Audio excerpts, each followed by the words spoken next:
كتب الله لأغلبن أنا ورسلي. السؤال هنا بقى، تحب تكون مع الغالب ولا مع المغلوب؟ اسم الله تعالى الغالب. قال الحكيم: وهو البالغ مراده من خلقه أحبوا أو كرهوا. الله سبحانه وتعالى نافذ أمره في خلقه سواء أرادوا أم لم يرضوا، أحبوا أو كرهوا، بمزاجهم وغصب عنهم. أمره سبحانه وتعالى نافذ.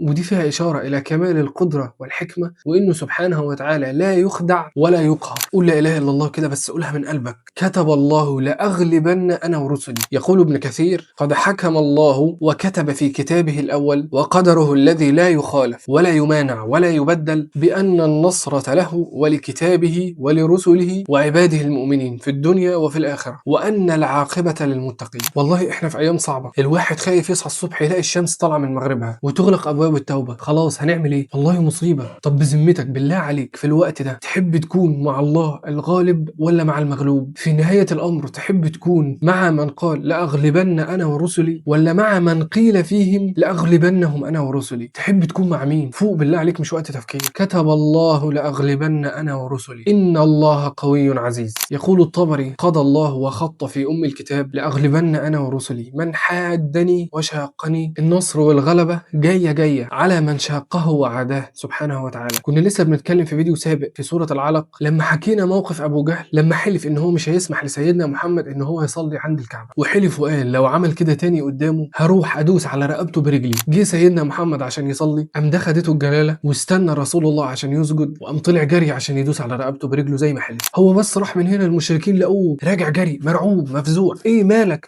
قال لهم: رفعت رجلي هنزل بيها على رقبته، لقيت حفرة من جهنم قدامي، لو رجلي نزلت هتنزل في جهنم. ما حسيتش بنفسي الا وانا بجري، وخزنة جهنم طالعين من الحفرة باجنحتها وبالخطاطيف بتشد فيه عايزة تسحبه للنار، ولو سحبته كانت رمى في جهنم ومتقطع حتة.